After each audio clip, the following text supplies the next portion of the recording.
Howdy. Yeah, my name is Ethan Thompson. I'm in my car recording a response to a Steven Crowder video sent by my good friend Fark mukerzerg. By the way, the video that we were watching, the Vince Dow one, so fucking stupid. I just so I can rant for a second. I don't know what the fuck Washington's slaves have to do with like the cotton gin in like the antebellum period where slavery became like multiple times overly more profitable. I think that's what they mean when they say slaves built this country, but I guess nuance just isn't. Nah, we don't need that. So, anyways, um. He also never brought up the cotton gin of Vince Dow in any of his videos. So, well, at least the video about slavery. I don't really watch his channel. Okay, so I'm gonna respond to this Louder with Crowder segment. I used to watch this guy when I was in like middle school. I know his dog got like cancer. Whatever. Let's see. All right. Became more racist. As a matter of fact, so this is just an opening. Right, so that's you're probably familiar with that. So let's get into this, the party switch myth, because right now the Voting Rights, is it called the Voting Rights Act, the Voting Rights Bill? I think it's officially titled the Voting Rights Act. I think it's Act. Because they wanted to sort of dovetail in behind the Civil Rights Act. Yeah, and they thought titling. They think so little of African Americans, they thought they could trick them with a title. You're really stupid. All congressional acts have act after it, like Obamacare, like Affordable Care Act. I don't know why the fuck he thinks that's a good point, but either me or him are being incredibly stupid right now, and clearly it isn't me, so let's keep on going. God, I thought we had this in like 57 and 64. Isn't there a Civil Rights Act? Yeah. Yep. Isn't there a Civil Rights Act 2 back in Well, the part 2. Well, it was going to happen, but the lead was getting... This isn't Gatorade, this is piss. Lethal Weapon 4 should never have been made. But while we're on the subject of this, That's nuts. this is something that you're told quite a bit, okay? And this is something that is one of the most pervasive myths that the left has used. And they've used it successfully because it's just sort of gone unchallenged. Yeah. And I think this is what happens. The reason that it goes unchallenged is because often people are afraid of having to defend the character of individuals who've played a role in their party. You sort of see this, for example, with President Trump, where people would say, well, you know, he sent out me. Yeah, I'll agree. I think that happens. People tend to kind of vote for the in-group a little too much. Nobody's immune to this. I've done this before. Fuck Biden, by the way. But Trump. I'd vote for. I don't like Trump, to put it mildly. But yeah, Biden really isn't that good either. But not like, okay, you know, I'll just say it right now. Trump, one of the worst presidents we've ever had. Really not a good dude. Fucking horrible. Russian son of a bitch. Fuck that guy. Fuck him. I hope he dies. Honestly, he's a fucking traitor. Biden, I disagree with him on some policy, and he's pretty hypocritical. I don't really like him. So just setting the record straight there. I've always been very clear about the problems that I have with him, but I didn't feel the need to say it every single time that he did something good. Republicans are afraid because of the character assassination, and this is what they do when they say, look, there was a party switch, and they go, well, okay, I guess, you know, Strom Thurmond did some bad stuff, so let's just get off. I just compared Trump's tweets to somebody pushing for racial apartheid, Strom Thurmond, which wow, that's pretty stupid. For that, because they have a bunch of strategists telling them that it's a losing play, and it's just incorrect. It's very easy to refute, and I'm going to do it here in about, let's call it 20 minutes tops, okay? 23 minutes and 16 seconds. So this is what you hear from the left, not from me, that the party switched after the civil rights movement, or during. Everyone knows that the parties flipped during the civil rights. KB, knowing better, one of the best channels. His video about fucking school segregation, oh god, what a fucking masterpiece. That neo-slavery video he did, that blew my fucking mind. This guy can make a fucking video. Take notes. Movement. We do, it's common knowledge. I mean, how did the country go from looking like this to looking like this? So this is the situation we're starting with. Democrats in blue, Republicans If you want to, I can give you a visual aid. Not even in a condescending way. It's probably really hard to follow. in red. This is what the country looked like at the end of Reconstruction. Republicans were dominant in the North and West, and Democrats in the South. Lincoln was a Republican, and the states which formed the Confederacy were mostly Democrats. Okay. So, first really important thing to keep in mind, I don't know if that was a good shot, is Crowder going to attack this point? Is he going to attack anything that Knowing Better said? Let's find out. Whenever they start with everybody knows, Right. right, it's nobody knows the bullshit you spew. It's an indisputable fact. It literally, you cannot fucking dispute that fact that predominantly the regions in which people vote from Democrat or Republican, they switched. Nobody can dispute that. That's beyond dispute. Yeah, and that's all he said in the video. He didn't make any political claims, but so Crowder's really not off to a good start. This is not correct. Not only is it incorrect, Republicans, let's start with this. They were the ones who supported both Civil Rights Acts. Sorry. The Civil Rights Act of 57, okay? It was the House voted, yeah, Republicans, 84%, Democrats, 51%. Okay, so I'm just gonna say this right now. This logic kind of follows through the next segment that he's going on, but really, so the reason why this is kind of a dumb point is because the South was very Democratic at this time, and also the fight of the in the Senate for the Civil Rights Act was not it wasn't Democrat versus Republican. It just wasn't. It was social liberals versus social conservatives. So, but another thing to understand is that most politicians in the South were Democrat. In the vast majority of those politicians in the South who were Democrat voted. Actually, so let me just say, the vast majority of politicians in the South voted against the Civil Rights Act. They did not want it to pass. And most of them were Democrat. So it's kind of weird to be like, hey, Republicans voted more. Like, no shit. There were more Republicans who were going to vote for that because there were more fucking Republicans who weren't in the South than there were Democrats, because the Democrats, the South was their home base. Like after the 1920s, that was their fucking spot. So it doesn't make a lot of sense, really, and that's kind of the main point. Because it wasn't Democrats versus Republicans. It just wasn't. And there were socially liberal Democrats and Republicans at the time. Because the parties were more focused on economics and foreign policy. They didn't care as much about cultural issues on the party level. Those were still incredibly important debates.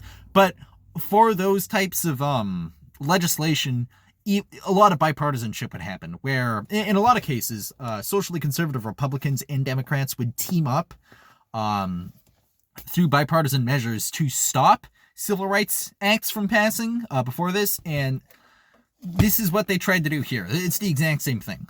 So it doesn't make a lot of sense to try to make this a Democrat v. Republican thing, but let's keep on going. Okay. Senate voted yeah, Republicans, 93%. Sorry, Democrats, 9%. Masturbating. 1964, the 64 Civil Rights Act. House voted yes, okay. Republicans, 78. Oh, Democrats, bad. I'm 69. sorry. Look, okay, you probably hate me. I really don't, from the conversations we've had online, I really don't respect you that much. I mean, you're far from the worst, but holy fuck, you're full of yourself. They're making some progress. Senate voted yeah, Republicans 82, Democrats 60. So a majority of the country, okay, a majority of the representatives of the country supported it, but it was significantly higher. I mean, you're talking about it probably doesn't matter. I take that back. That was kind of mean. You really haven't been that full of yourself. I disagree with you on a lot of things. I don't think that makes any of what I just said better, but there you go. There you go. Average of 20 to 30 something points Republicans supporting the Civil Rights Act back then. Again, doesn't matter. Doesn't fucking matter. Completely missing the point. There were more socially conservative Democrats, so of course, it really doesn't fucking matter. Because hey, guess what? Politics were a little bit different in the 1960s. Who would have thought? What? Like, time changes things? What? I think everyone should know that. But of course, they're going to try and argue it switched since then. That's the argument that they try and make. Right. Here's also something to note. Only one Democrat politician flipped to Republican during this time period where they talked about how there was a switch. And we're going to go... Okay, but, so, I don't know the exact number, but, I think it's more than one. I don't know, but it took a while for a lot of these politicians to switch. Because you got to remember, one of the most important things for a voter is the voter ID. Think about most people, especially after they hit a certain age, just kind of like they see Democrat or Republican and they just check in the box. God, I've done it before. I'll be voting for like my city treasurer. Like, I'm not gonna fucking look that person up. Yeah. Which I mean is bad, but everybody fucking does that. I mean, maybe not everybody, but you know what I mean. The vast majority of people do stuff like that. So, these politicians in these low information types of elections, they don't want to switch to the Republican Party. They want to hold on to that label of Democrat, so that they can continue to be elected by their home base at home. Because if they changed sides, people would get pretty pissy. So yeah, here we go. Go through this transition, how it's taken place over the course of time, really over the course of... Well, they wouldn't get pissy. They just wouldn't get voted in. The people wouldn't be that upset about it, but the politician just wouldn't get voted in. 40 years, why it had taken place. And it's not because people became more racist. As a matter of fact, it's the opposite. So sometimes, I see this a lot from the left or people online, who... You used to get this a lot from the atheist community. I'm an atheist, by the way. God isn't real. Like, I'll debate you on this. Fucking, it's a myth. I'll even make the positive claim. God just, especially the Christian God, is not real. Jesus is a legend that grew over time. Just saying. But here we go. Community, right? There's just correlation doesn't equal causation. No, I know. Just apply it here. So people were racist. Got it. And then the map shifted, right? It shifted more Republican. It flipped. And you're just assuming... It flipped. It didn't shift. It flipped. But, okay. I think that's because they became more racist. Well, why the switch? Well, okay. A lot of people aren't really saying they became more racist. I don't really know where he's getting that from, but no, the party's changed. That's the idea, is that the people stayed the same, and then a different party filled the niche of hating black people. That's pretty much the idea here. Yeah, maybe they got less racist over time. They probably did. I'd say they would. Yeah, it's pretty stupid to think that we're as racist as we were back in the 1960s. People who say that are fucking dumb. People who say racism is over are also stupid, by the way. And I mean systemic racism is over. They're also fucking idiots. But here we go. Switch. Why would they switch from the friendly racist Democrat Party to the unfriendly, always historically, non-racist Republican Party? Okay, well, a few things. So Republicans aren't... not racist, but definitely better than the Democrats, right?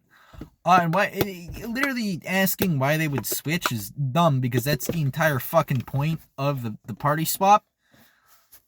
So, I mean, okay, wow, he's like, let's see what he says.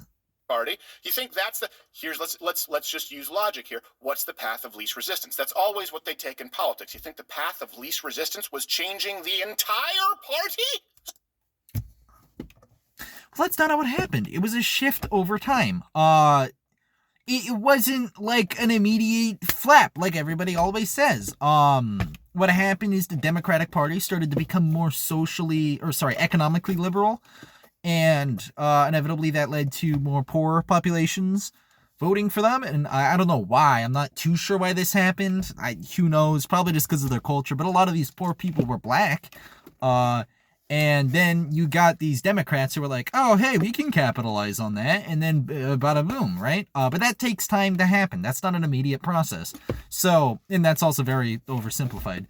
But he's literally framing it like it was just a oh, it happened. No, nobody's fucking saying that, dude. What a fucking idiot. So one Democrat switched to Republican during this. Yeah, because again, like I was saying, the party ID is huge. You can't just flip. If you do that, it will not fucking end well for you, right? Your home base will not vote you in again. What would a good example be? Like, imagine if the fucking Alabama governor tried to run as a Democrat, even if they were conservative.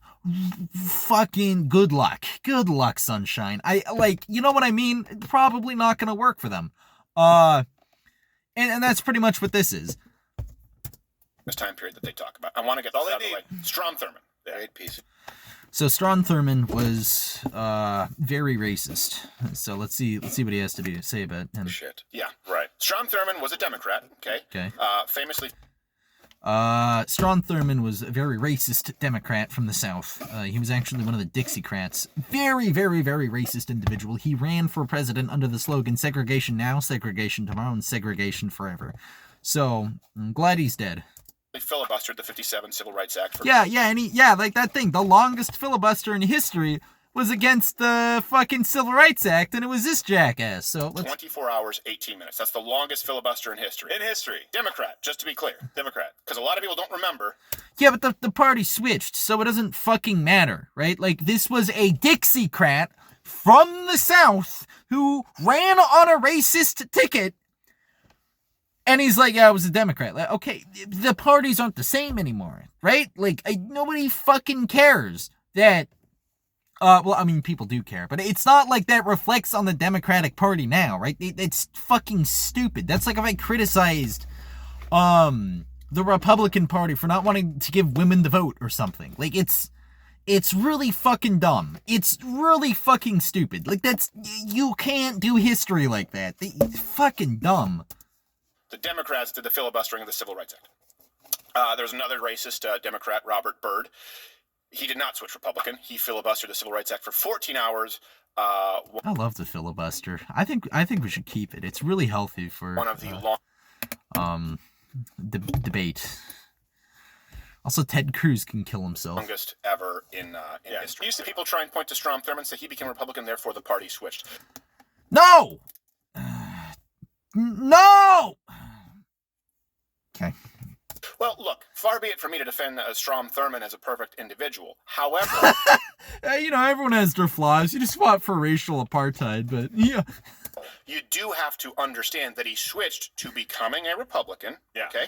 And once he had become a Republican after... Oh, then he's better. He was one of the first Southern senators to hire a black aide. Oh, that's so sweet of him. And he has a black friend now. Oh, bless his soul. Civil Rights Act, he actually pushed for an MLK Junior, it's important to have that out there, Junior holiday, and Joe...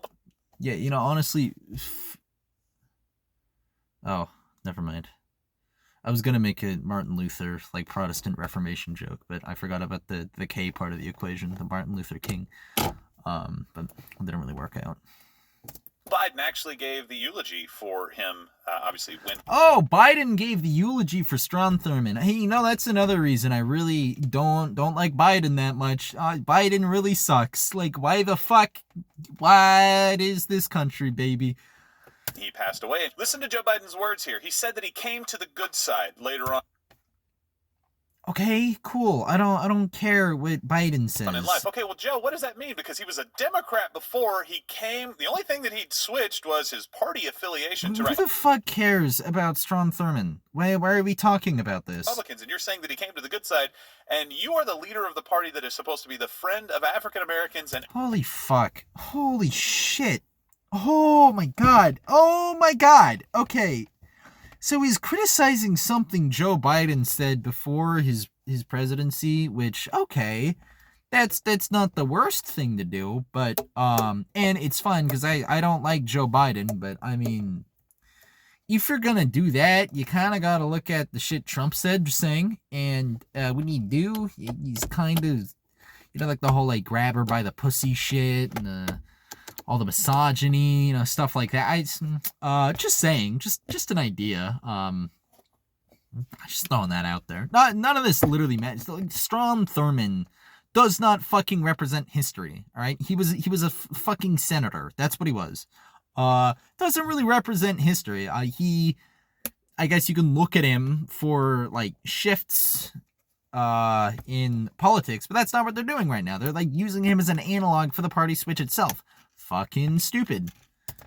Every minority group in the United States, and you're saying this guy's a good guy, and he became a Republican to do it. That's Joe Biden saying it. No! God, dude. No!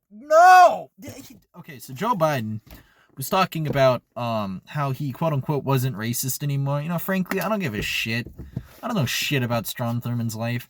I think it's pretty clear that Joe Biden was talking about him not being racist anymore. I don't think he was talking about the whole Republican thing, because Joe Biden comes from an era where, like, you know, there was actually like inner like partisanship. People would work together. You know, like it wasn't just oh, I didn't get to build my wall. Oh no, I'm gonna shut down Congress. You know, like people actually worked on stuff. So I think he, you know, cares a little bit more about politics than just like Democrat or Republican. I think that's what he's talking about, but I don't think Steven could really understand that. I think it's just too much for his brain. Became a good guy, he became a Republican, and then he hired some black aides. He had a change of heart. All references available at loudwithcrowder.com. The point is, you can't have it both ways. Now, contrast that with Robert Byrd, who remained a lifelong Democrat. Okay. Worked for the Klan, just to be recruited for the Klan. So back then, retired on Klan dental. Yes, he was, as his day Again, Trump, but you know. job was filibustering the Civil Rights Act, and he moonlighted as a Klan Grand Dragon wizard, Cyclops. Well, here's the thing. The horse maybe had a change of heart. Yeah. Except, as recently as 2001, he said this, while still a Democrat, on air, live television. My old mom told me, Robert, you can't go to heaven if you hate anybody. Well, that's nice. It's good, Sark. We practice that. There are white niggers. Whoa, what? I've seen a lot of white niggers in my time. Whoa, circled back. Use that word. Whoa, Oh, wow. I think you said that on September 10th. Yeah. So let's go through kind of now that you have these individuals. I don't really care. Like, okay, a Democrat said something racist, therefore the party switch didn't happen. Is that actually what he's going with? Like, an old school Democrat was racist. And he's from the South? What? What? Oh, no, that is... what? Oh, I guess the party switch didn't happen. Okay. Individuals who filibustered the Civil Rights Act. You now have the numbers as to how the Civil Rights Act, 57-64 came to be. Again, just completely missing the point on what actually made that vote, but, you know... Let's talk about the switch of Southern Democrats to Republicans. Okay. Well, this is a switch that had taken place over the course of about 40 years, Okay. just to be clear. All It right. happened pretty slowly before the Civil Rights Act. It was starting, and then you sort of started to see it transition. Again, you started to... Let's start with this. Both parties were racist to begin with. Yeah. Okay? Okay, yeah, that's true. Democrats were significantly more racist, and there's no real way to there's no way around that, I don't think. When you look at the people who fought for, like, really kind of keeping black people down, it was always really the Democrats doing it most of the time. And it would be the Republicans either supporting it or being like, whatever, do whatever you want, right? Which is terrible in a lot of cases, because pretty much the South just, by the way, they continued slavery pretty much until the 1920s, a thing called convict leasing. But, you know, it's like, the Democrats were more racist, pretty much, and they were all from the South. It's pretty, I guess... I don't know. They were more racist. He's incorrect when he says that. At a certain point, both parties... To some degree, right? To some degree. Yeah. And then one pulled away. So in 1928, for example, Herbert Hoover was 7,000 votes away in Alabama from winning a majority of former Confederate states. Herbert Hoover, by the way, lived in the 1920s, baby. Okay, just saying. Also won 47.6% of the South's popular vote. This is in 1928. Okay, 1928. I'm pretty sure, yeah. By the way, I'm not saying that he was a great president. Just to be clear. Well, Hoover towns, you know what? They were called Hoovervilles, but, you know. Of the South's popular vote. This is in 1928. He also won...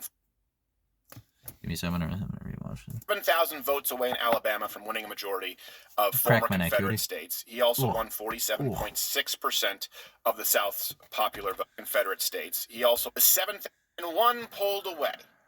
So in 1928, for example, Herbert Hoover was 7,000 votes away in Alabama from winning a majority of former Confederate states. He also won 47.6% of the South's popular vote. This is in 1928. Okay. 1928. the way, I'm not saying that he was a great president. Just Okay, let's see. I need to remember who Hoover was.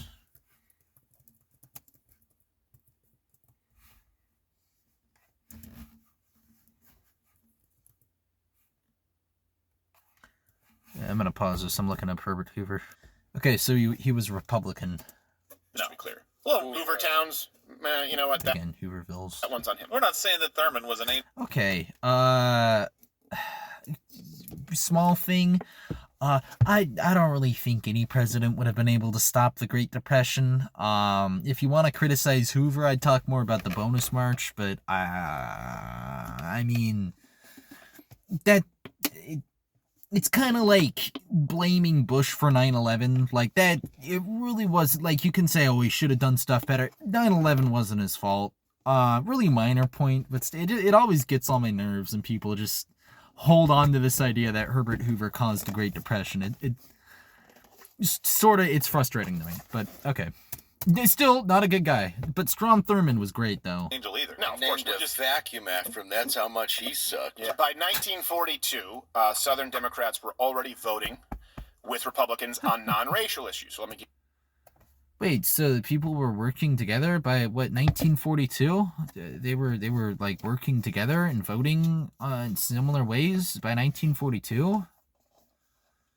Well, not that they were voting in, okay, but they were working on things that said, okay, bipartisanship was actually a thing in the past, which is pretty cool. Just saying. you some examples here. In 1956, Eisenhower, who signed the 57 Civil Rights Act, won a majority of the popular vote in the South. Okay, because Goldwater, who was the, I'm not too familiar with the 50s. 1 second. Okay, I was wrong. Goldwater didn't run against Eisenhower. I think he came later. I think he was in the 60s. I think he ran against Kennedy. But doesn't matter right now. It was a man named Adlai Stevenson the second. I know nothing about this guy, but so he was a Democrat. Eisenhower was Republican. Eisenhower was also a war hero. You see, a lot of people wanted Eisenhower to run for their party, but he just wouldn't initially. But eventually he did, because he didn't want to, like, he was so popular with the nation because he was the fucking shit. He was the, I just wanted to make sure I didn't get this wrong. Yeah, he was the head of the American Army in World War II, and that was a really good war. Well, it wasn't a good war, but it was popular with the people, right? So he was extremely influential. Pretty much whoever stood against him didn't really stand a chance because he was so popular with the public. So, obviously, it's more complicated than that, but, like, Eisenhower, he was pretty much, like, it was his, right? Like, he had a lot going for him, when he ran for president. That's all I'm gonna say about that. If you feel bored by this, understand the chasm that exists between you right now, the viewer, the listener, and people who are at Ivy League universities. Yeah. Because most of them can't tell you to which party Abraham Lincoln belonged to. But Bullshit. He's wrong. Abraham Lincoln was part of the Republican Party. Baby, what a fucking moron. Hey, did you know that most Republicans, people who voted for Trump, don't know, they couldn't point to Canada on a map, and they think Australia doesn't exist. Anyways. understand that Abraham Lincoln, right, you're talking about he was a Whig at one point. Yeah. Well, okay, so the Whigs pretty much became the Republicans. I'll see if he says that. Right, the creator, effectively, or you would say of the Republican Party. Certainly. Cool, all right. A pioneer. Yeah, I think that's fair. Yeah. Trying to couch my words here to be careful, but you know what? Abraham Lincoln, noted Republican, freed the slaves. However, you do have to look at it. It's sort of like now when people, let's say you're on a road trip, okay? And the kids say, are we there yet? Are we there yet? Well, keep in mind at that point, when they freed the slaves, right, prior to the Emancipation Proclamation, there was no there yet. Yeah. Right? So in other words, there's no blueprint. There's no roadmap. Yet in Abraham Lincoln, so you had a Republican Party from its inception that was really created out of struggle. It was born in struggle. And the struggle was, we just cannot reconcile our Constitution and the ownership of human beings. Yeah. Okay. That's the creation of the Republican. True. That is entirely true. The Republican Party was pretty much, obviously it's a little bit more complicated, pretty much built to oppose slavery. Entirely true. Party. And then you can see why this started changing, why there was an evolution, why the South started changing after, while we're talking about the Civil War, and you see this party growing and increasing in influence. It's tough for The Republican Party? us to look back and go, well, now we have racists and non-racists. Back then, you wouldn't be able to define a racist to anyone. That's not true. So, we kind of fought a war over this. You think we're divided now? People were, literally killing each other in Kansas before the war even started. It's called Bleeding Kansas. I think people were pretty good at figuring out how racist you were. And a lot of the abolitionists, quote unquote, were incredibly racist, or anti-slavery, I should say,